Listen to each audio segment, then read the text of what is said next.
Good morning, good afternoon, and good evening, folks. Wherever you're connecting from, we're happy to have you here with another installation of our Build Your AutoCAD IQ webinar series. My name is Alex Pena. I will be joined today with Victoria Studley, Nauman Masarola, and Bryce Thelen on introducing you guys on a deep dive of dynamic blocks. Today we have a lot of new content that hopefully shows you not even how to use dynamic blocks, but use them in an efficient manner and hopefully in a day-to-day way as well. Here are some pictures of ourselves. Victoria, looking great. Me here in the with my beard, and Nauman down here with the joining us from Ohio. As always, we encourage you folks to leave questions in the chat window. I myself, Nauman, and Bryce will be going through any of the questions that you asked and try to answer them as quickly as possible. Hope most of the times we'll try to supply links to forum threads or articles that are previously created so you can have them for future reference as well. We will be recording this session and making it available through our YouTube channel. All the links are available through either the registration email that you receive, the post-webinar survey, or through the chat window. We also want to inform you about our upcoming Answer Day on October 5th. This is a great way for you to get ask as many questions as you'd like. It helps you get your answer, but also helps folks who, in a sense, aren't too familiar with the forums or are just looking for an answer and have a similar question. They also benefit from your questions. We'll have fully staffed folks for 3ds Max, AutoCAD, Civil 3D, Inventor, Maya, Revit, and Vault on the English side of things. In the German side, we'll have AutoCAD, AutoCAD Verticals, which could include Plant 3D, Civil 3D, and a bunch of those. BIM 360, Inventor, Fusion 360, Eagle, Revit, 3ds Max, and Maya. Again, we'll be here all day answering as many questions as possible. This helps benefit everyone, content out in the community, support for folks who don't have in a sense, the courage to ask the questions. I also want to make you guys aware of our upcoming webinars. As always, we like to give you a heads up just so if you do have time to kind of tune in and see something that you're not too familiar with the program, something you need brushing up on, or something that you haven't, that you might be using frequently that you might want to learn how to use more efficiently. These would be a great way to kind of keep a note on your schedule. October 19th, we have layouts, printing, and plotting. November 16th, we have CAD content management and customization in AutoCAD. December 14th, 3D modeling and rendering. January 2018th, we have our usual AutoCAD for Mac feature. As our AutoCAD for Mac is released, we like to let folks know of all the new features within the program and ways that they can kind of streamline the process of learning this. With Build Your AutoCAD IQ, you can always follow us through on our webinar playlist. We, as I mentioned, record all recordings of these, post them up to YouTube, and allow you to kind of freely look through them as often as you'd like. Feel free to share the link with your colleagues if it's something that might benefit them down the road as well. Great links for AutoCAD and AutoCAD LT. Oftentimes we have folks who are just starting up with the program. We know that a lot of the time some folks are very familiar with everything as AutoCAD has been a long-standing program, but this kind of helps folks get started. Links to learn and explore, things such as how-tos or general guiding around the program can be found from here. Downloads to hotfixes, service packs. We all know how frustrating it can be when an issue is found that affects multiple people. Very easy to kind of keep track under this downloads link on any fixes that might be mitigating those issues that you could be experiencing. There's also a link to troubleshooting, which is pretty important. Us at technical support obviously do this a decent amount, but we always encourage folks that we publicly face this information so that way they can do their own troubleshooting and maybe save themselves some time in that aspect of things. That link will hopefully help you search for an issue you might be having in an article that we may have already been created. And system requirements, just in case you're thinking of getting a new laptop. We all want those. today's topic, we're going to deep dive into dynamic blocks. We have Victoria, who is a technical support specialist out of the Manchester office. She's great with dynamic blocks, has actually done this webinar previously last year as well, and in hopes to provide some new content. She'll go over the basics of dynamic blocks, kind of go into a deep dive case study, and then from there also supply some resources for dynamic blocks, as she has a great way to introduce new blocks to folks and a way to have folks actually participate a little further as well. And from now, I'll pass it over to Victoria so she can actually display this in AutoCAD. Hey, thanks for the great intro, Alex. Before I take over the screen, I'm just going to run a couple of quick polls. Shouldn't take more than a minute or two here. The first thing we'd like to know is this your first Autodesk Help webinar? Just let us know really quickly, yes or no. Have you joined us before? If you are joining us for the first time, welcome. It's nice to meet you. And if you're returning, thanks for coming back. Always great to see familiar faces here.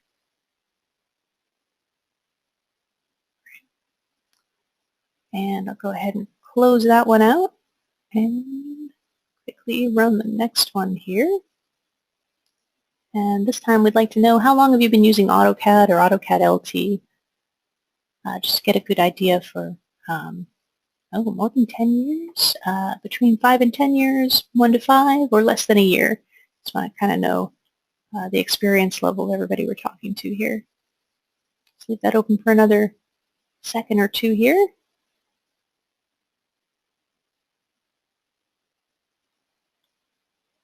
All right, and I'm going to close it out. Here we go. Sorry I didn't share the first one there. I'll share the results of this one. Looks like a good number of you guys have been using this for quite a while. Hopefully we have some cool tips and tricks to show you. All right, and the last one before we jump into the program here. I'd like to know, how often do you use dynamic blocks? Are they a daily feature of yours? Do you maybe use them once a week, once a month, once a year? Maybe you've never used them at all and you're just tuning in to learn a thing or two about dynamic blocks and how they might save you a little bit of time day to day. All right, we'll leave that open for another couple of seconds here. Looks like we have quite the gamut. All right, I'm going to close it out and share those results. So it looks like we have a good mix of experience here, so we should have something for everybody. I'll go ahead and hide that. And Alex, I will take over the screen from here, and we'll jump right into AutoCAD.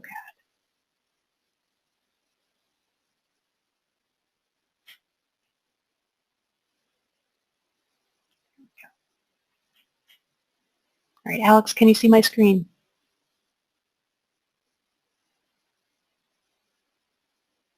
Yes, I can. Perfect. Thank you. All right. So dynamic blocks in AutoCAD. What is a dynamic block first? Dynamic block is a block reference that you can use in a multitude of different ways. So instead of having a single block that looks identical, maybe you use it 10 times, maybe you use it 100 times, you can have a block that is the same block definition but has different configurations.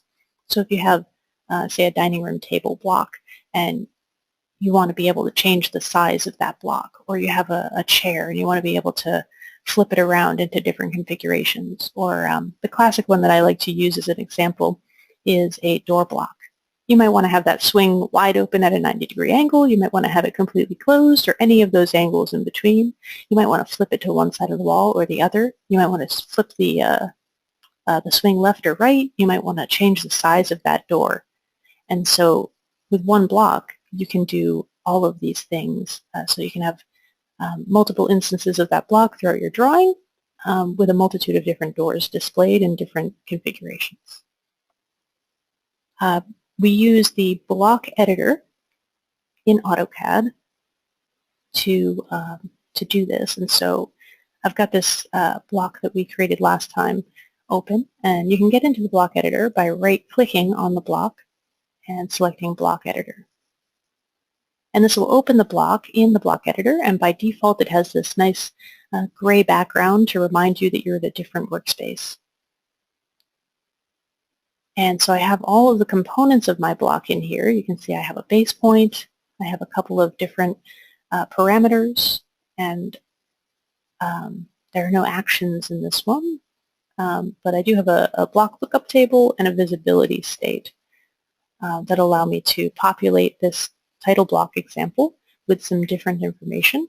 That's based on this block lookup table here that we've got. I'll double click it to show you what that looks like. So we populated it with some names and project titles,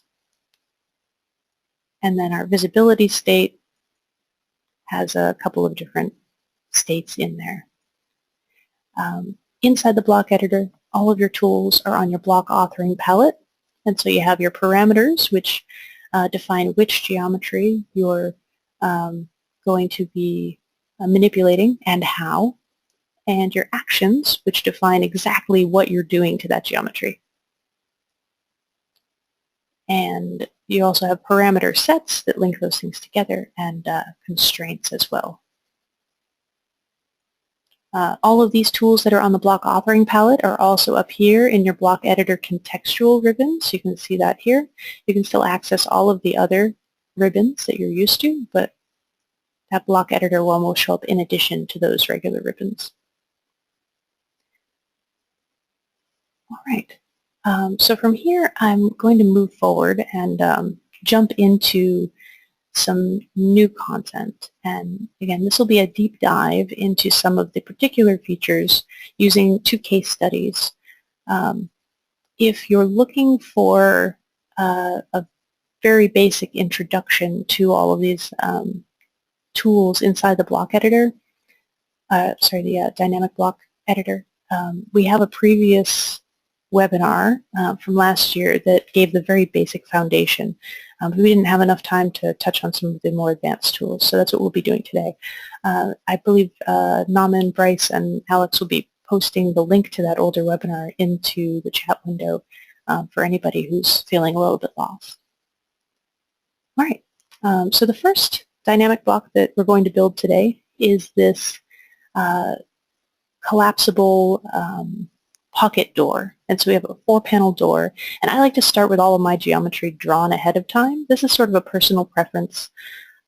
You can draw everything in the block editor, but if you're working with visibility states, sometimes it's easier to go in with all of your geometry drawn to begin with.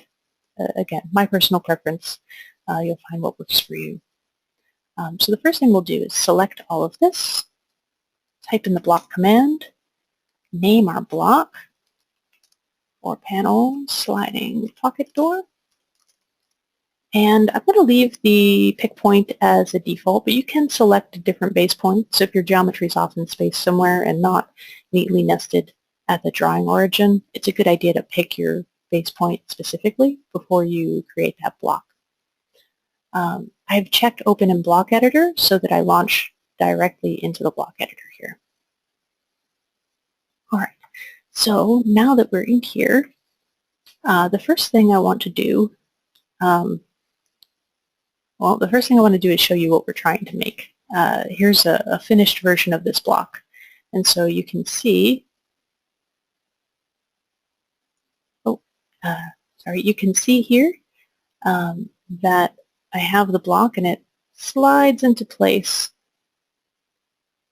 And I can leave this anywhere in the configuration. The panels won't slide any farther into the pocket than they're allowed, and they won't go any farther out than I've limited them here. And I'll show you exactly how to do this. All right, so here we are inside the block editor. We have all of our geometry here, and we're going to set up some visibility states. The first thing we're going to do is click on the visibility state parameter here in the block authoring palette. And we'll add this anywhere over here is fine. And we don't want this visibility state to show up in our final block. We just want that stretch action to show up. So we're going to pick the grip and delete that. And this way it doesn't show up in the final block. I'll double click this. I'm going to create 4 visibility states. I'm going to rename this one here to 4, and then we'll create 3 new ones. And this time what I want to do is I want to show all existing objects in this new state. And so we'll say 3, and 2, and 1. Okay. And this gives us 4 ways to show the geometry here or hide the geometry, depending on which state we're in. So up here, you'll notice that the visibility panel is now visible, and these items are no longer grayed out because I've added this visibility state. So from here, I'm going to switch to the 4th visibility state, and we want this one to show all 4 panels expanded. But we don't want to show any of these excess panels in here, so I'm going to use the Make Invisible button here. The command for this is BV hide, but I'll just use the tool there. I'll click on the things that I want to hide in this visibility state, and they'll disappear.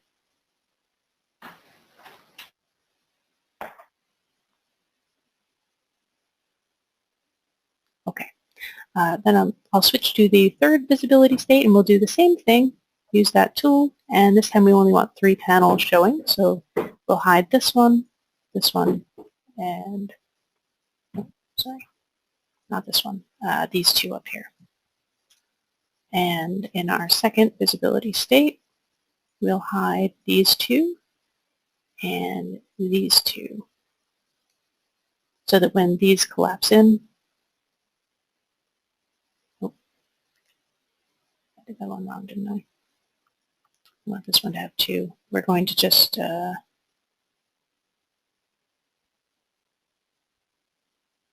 this one here.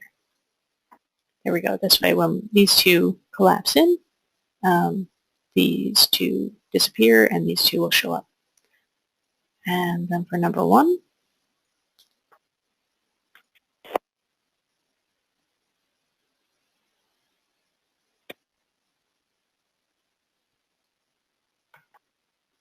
we want all 3 of these, and we'll leave the 3 pocketed panels alone.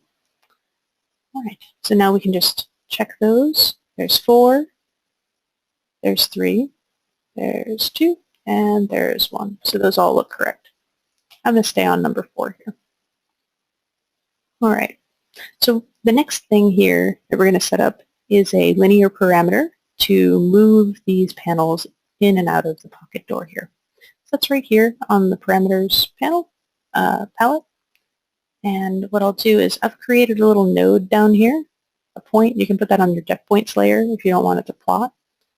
It gives me something to snap to create the beginning of that linear dimension. And then I'll snap this to the end, and there's my distance parameter.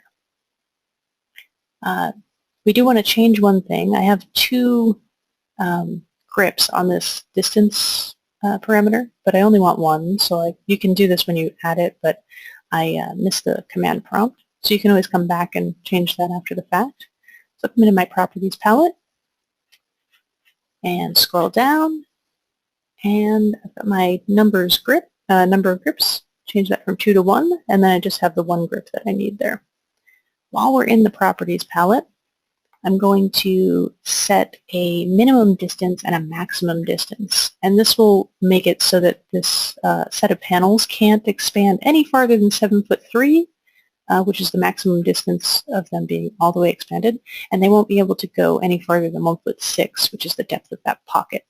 So I want my minimum distance to be 1'6". And I want my maximum to be 7'3", and we'll get a visual cue on the screen here to show us that that limit.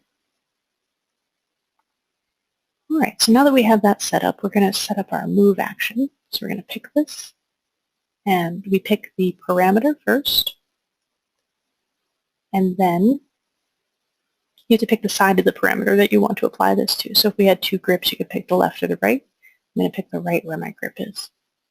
And then you want to select the objects that you want to move. And so we're going to select all of these here.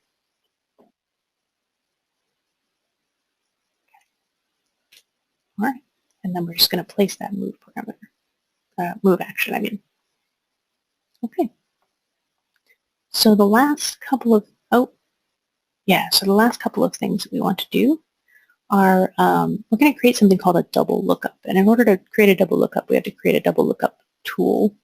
And what that double lookup is going to let us do is set this so that as you're moving your distance action in and out, it's going to change the visibility state to either 1, 2, 3, or 4 so that it displays nice and smooth as we pull it in and out of the pocket.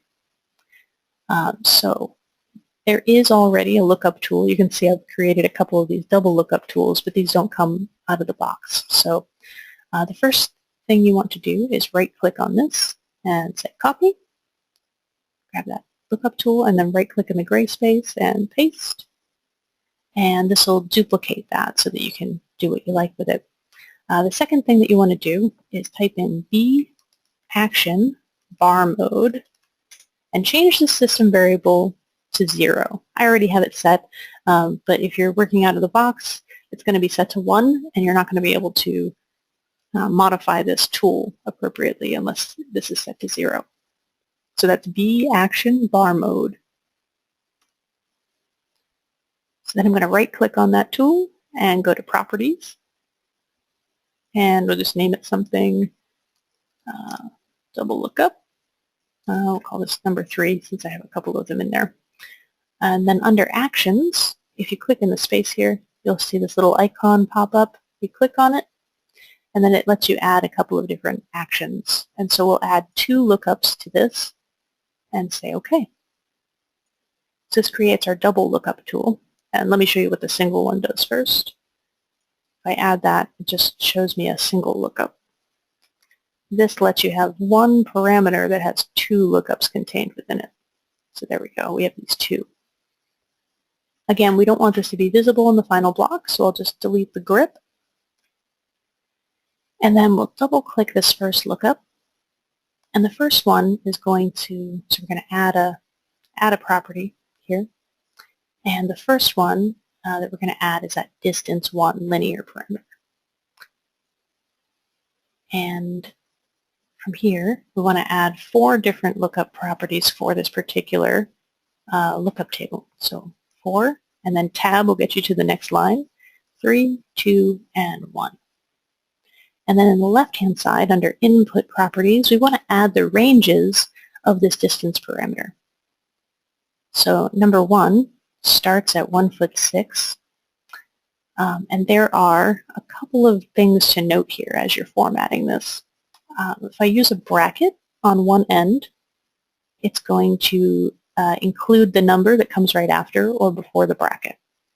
If I use a parenthesis, it's going to include all the values up until, but not including that number. And so I'll show you what I mean. I'm going to add a bracket, and we're going to include 1 foot dash 6 inches. That's our first value. A comma means you're including everything up until all of the values through, and then we're going to say 3 foot dash 0 inches. And then I'm going to use a parenthesis because I don't want to include that 3 foot value, but I want to include everything up until. And this allows me to create a bracket for our lookup number 2 and include that 3 foot value here. You don't want it in both because if you include this value in both of these ranges, then you'll have a weird visual glitch as you're dragging this back and forth. So we want this one to go from 3 feet to 4'5", and parenthesis. And the third one we'll want to go from 4'5" to 5'10", parenthesis. And then this top one,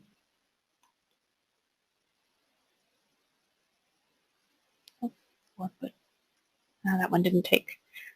Sorry, 4'5".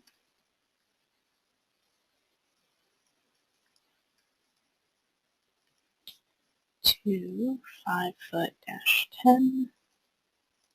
There it goes. And then the top one here will be bracketed on both sides because we want to include both values. So 5 foot dash 10, comma, 7 foot dash 3. And we'll end the bracket there and say OK.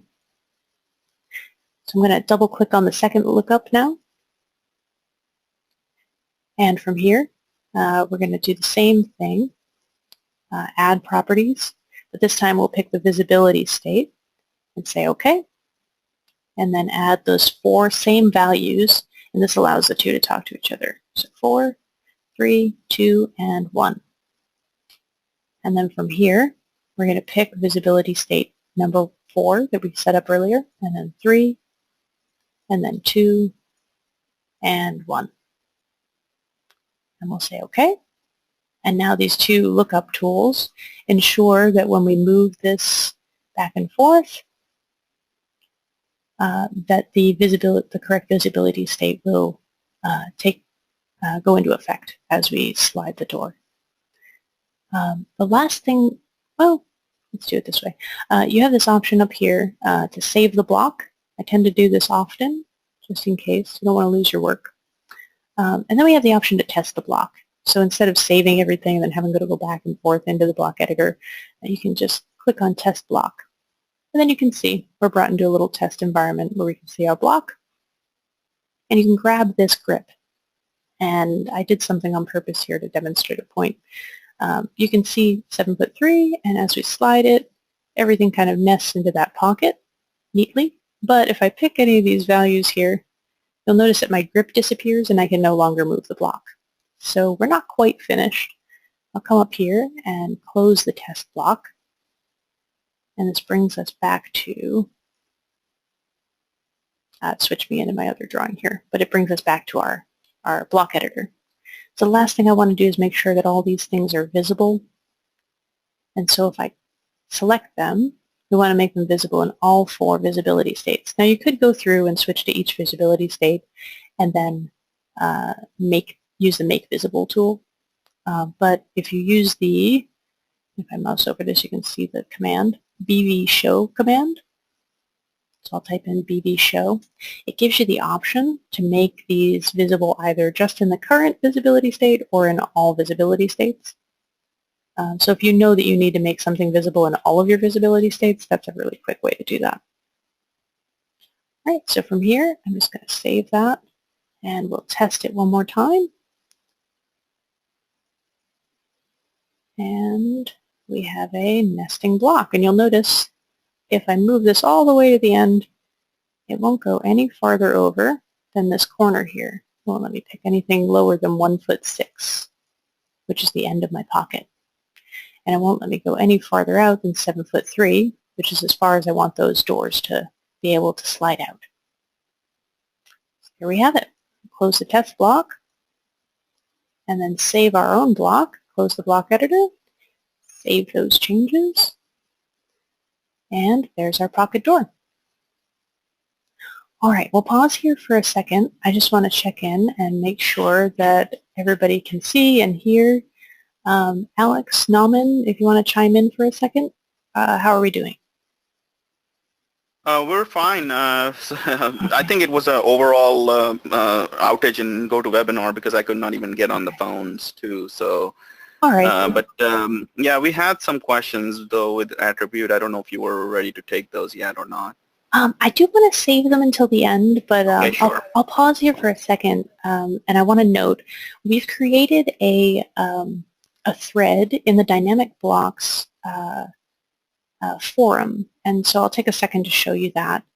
You can see my screen here. We have a Dynamic Blocks forum that nested underneath the AutoCAD forum. If you go to forums.autodesk.com, you can navigate through. You'll see all the different products. Go to AutoCAD and then Dynamic Blocks, and it'll bring you to this forum here.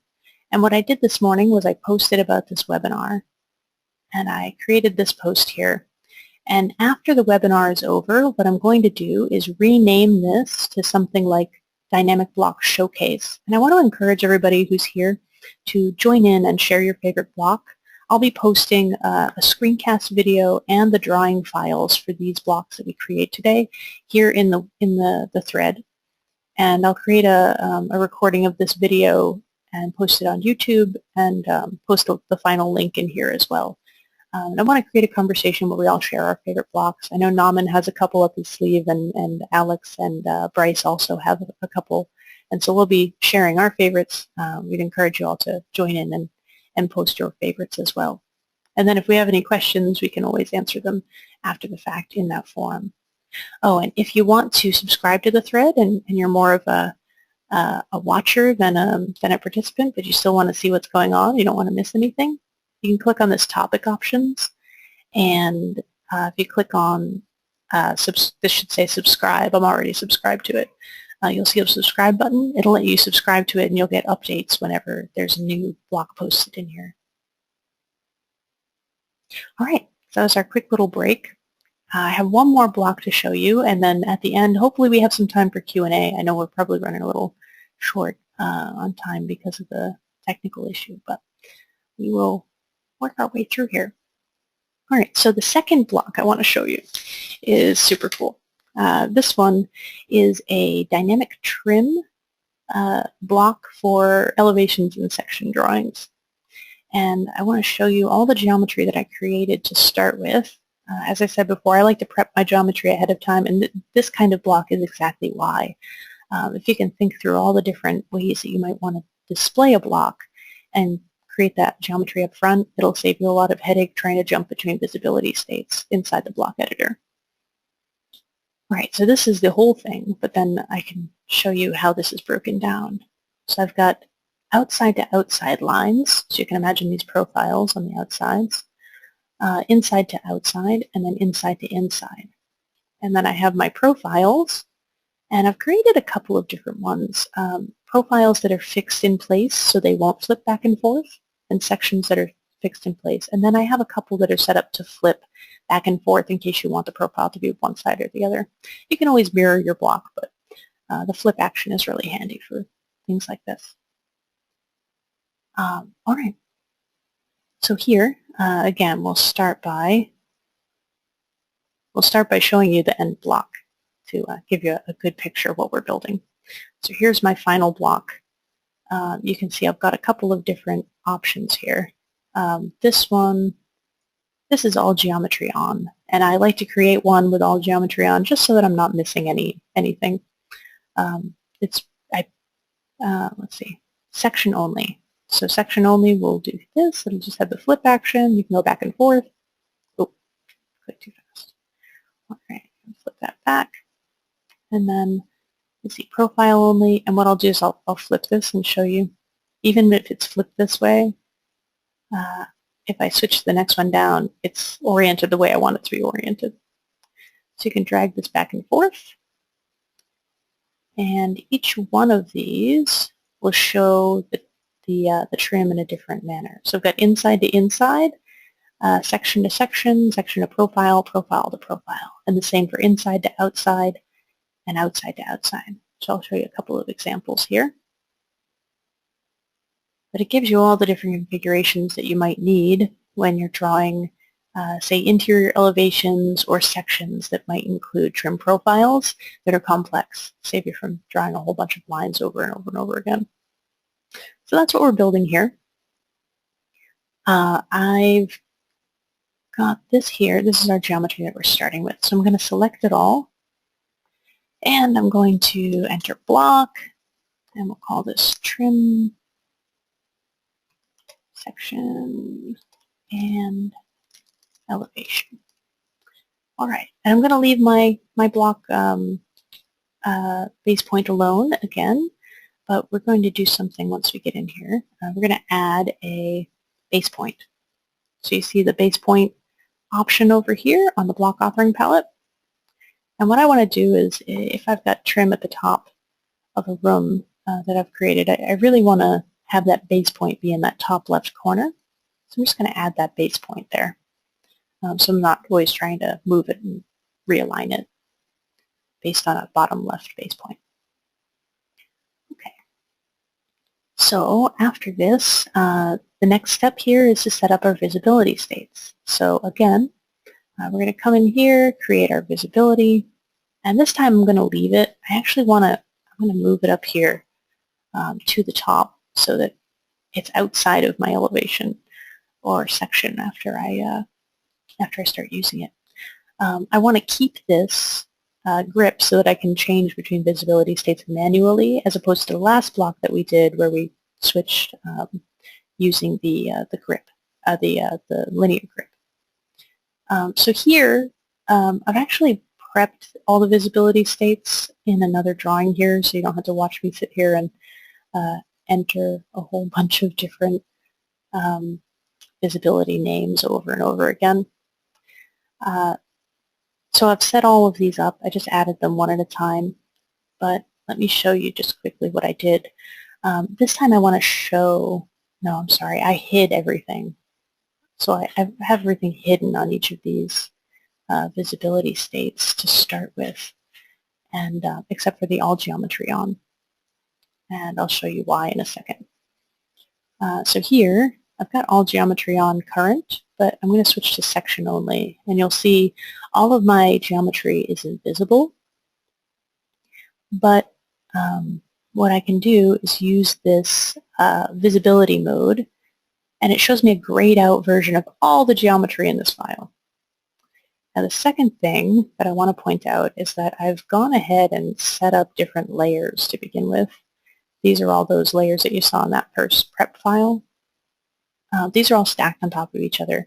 So what I can do is freeze all of these as I set them up. So I know I don't need any of the lines to start with. I'm going to set up my flipping profiles and sections first. So I can also freeze this fixed profile and fixed section. So I'm just left with these two. And let's see, we want section only, so I can actually freeze the profile. And now I'm only showing the things that I want to make visible. Use my Make Visible tool here. And now I have that set up. I can switch to profile only. And I can turn on my profile flip, turn off section flip, make visible. And there we go. Now for these two, I want to add a flip action. So I'm just going to go back to section only, and I'm going to use my flip parameter here, and I'm going to place it let's see, I'll place it right down here. I think I want it at 0, 0 actually. I can use my base point though.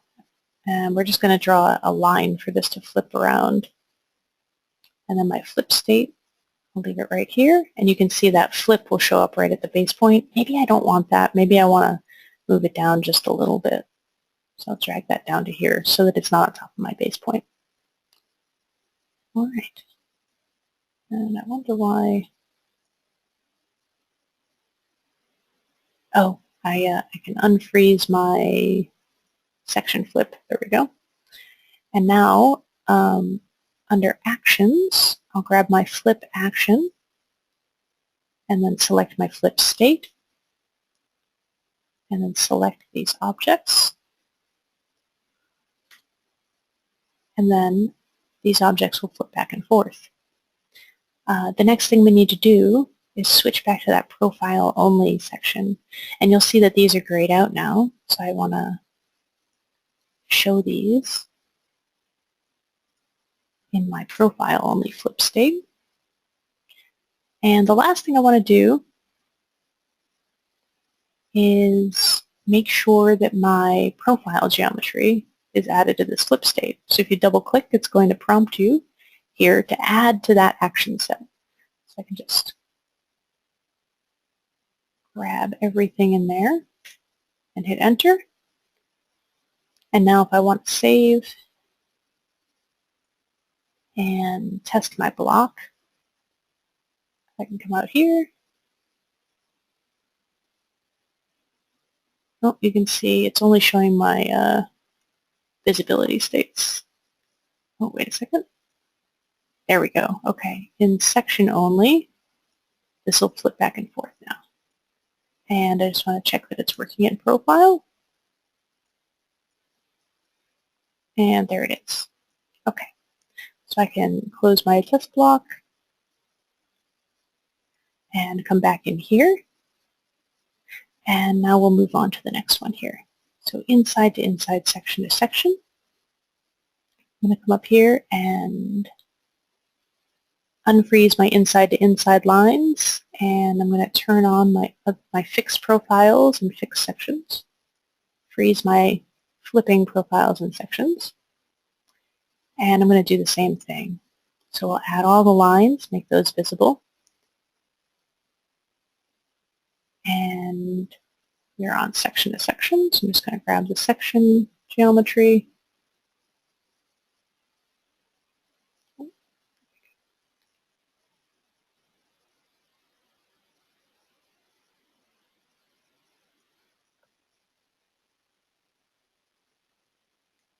Okay. And we'll just work our way down the line here. So as I make these visible, this one just needs to be so this is the section to profile. If I just want the profile, I can deselect those, and we'll work our way down. Okay.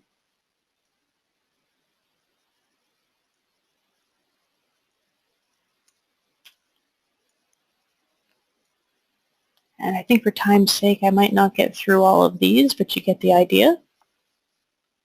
When I switch to this inside to outside, I want to turn that one on and turn the inside to inside lines off. And you can see that these new lines have showed up. And I'll make those visible and grab the section, and so on and so forth. Now from here, the last thing I need to add is that is the linear parameter. And so you can access that back on our block authoring palette. And I just want to grab this point right here and all the way out to here. And this time I do want both of those grips showing up. So I'm going to leave that as it is. But this time, in my properties palette, for the distance parameter, I want to set a minimum limit. So we want to be able to stretch this as far as we possibly want. So we don't want a maximum limit, but we do want to set, I just say 24 inches as a minimum, so that these profiles never overlap each other. And so the last thing I want to do is add a stretch action, and I'm going to add it twice. I'm going to add it to so I pick my distance parameter, and then I'm going to see the red X. It's asking me which side I want to apply this to, which grip. I'm going to pick the right one first, and then it's going to prompt me to draw a box for my stretch frame, and hit enter, and then it's asking me which objects I want to stretch. And I just want to grab everything in the frame here, like so. And I'll put this over on the right so that I can differentiate my two stretch actions. So I'll put in the second one here. Again, pick my parameter, and then pick the side. There's that red X. And then draw my frame, and then select my objects.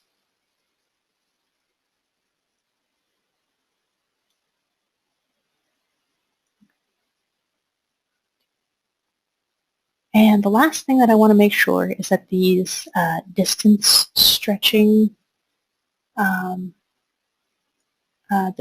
distance and stretch parameters and actions show up in all our visibility states. So I want to type in BV show and pick all of these except for that flip state.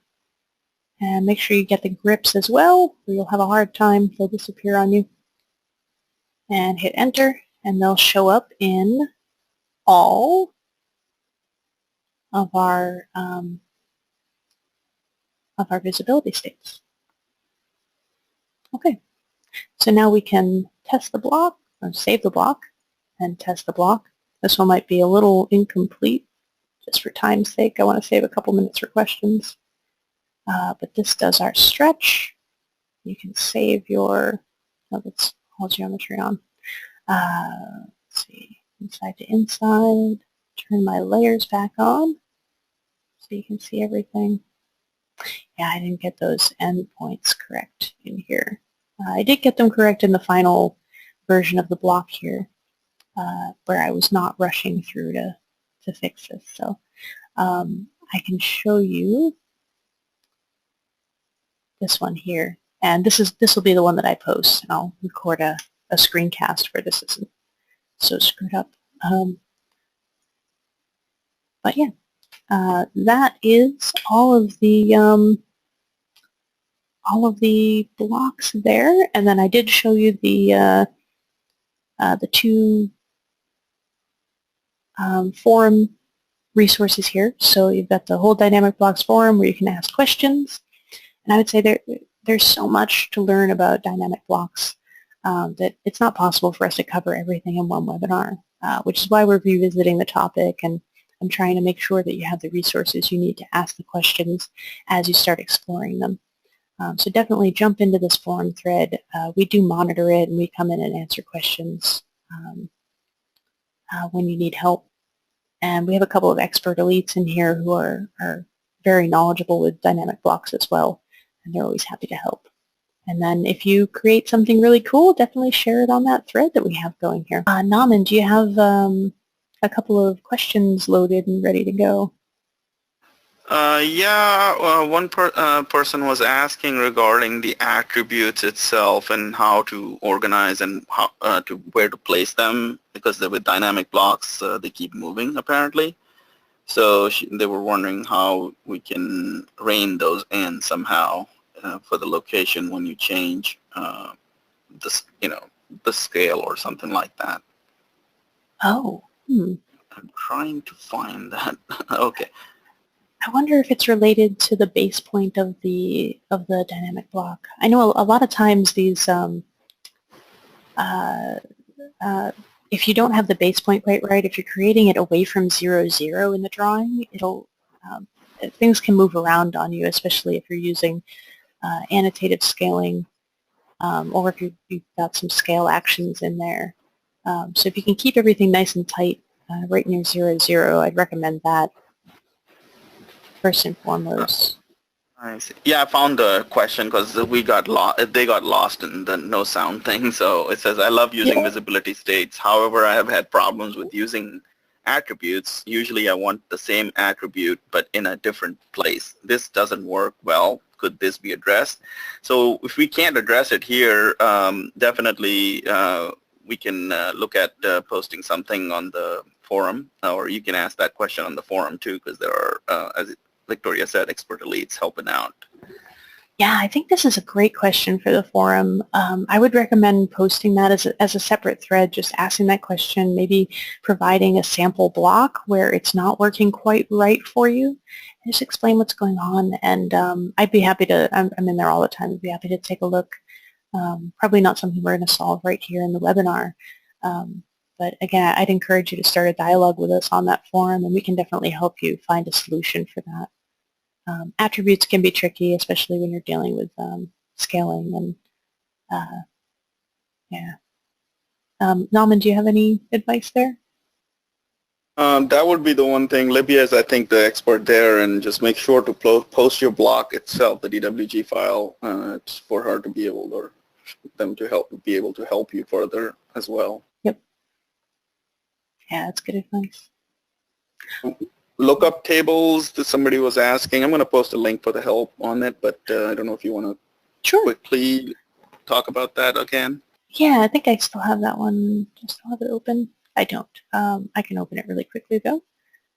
We did in the last webinar, I think it was last spring, not this past spring, it was almost a year and a half ago now. There is a block lookup table in there, and goes into detail about how to get that up and running. Where was it? Previous webinar. I believe this one has a block lookup table in it, and I think this one does as well. Let me just get these open here. This one, You got 1 minute. yeah, it's a little much to get into here, but I can show you basically how this works. Block editor. We've got our, so you would add a block lookup table, and then what you can, well, I'm sorry, that's a block properties table. No, I'm not going to be able to get this one open during the live session here. But I will post the ones from last year in that forum thread if you want to take a look, and I would encourage you to go back and take a look at that previous webinar where we delved into the block lookup table in a little bit more detail. It just didn't quite fit in the presentation here today. Before we leave, I do want to run that one last poll. We'd like to know, as always, whether you learned something new today in the session. So I will launch that and just let us know. If you have any feedback after the webinar, you can send it to autodesk.help.webinars@autodesk.com, or join us in the forum and give us the feedback there, or continue the conversation with us in that Dynamic Blocks webinar, or sorry, Dynamic Blocks forum thread. Yeah. Okay. So I'll leave that open for a couple more seconds here. Looks like about half of you have voted. If you haven't voted, get that in there. All right, and I'm going to close it out now. Okay. All right, thank you everybody for joining us, and we hope to see you next month at our Build Your AutoCAD IQ webinar session, and this will be posted hopefully within the next couple of days here, and hope to see you in the forums. Have a great week.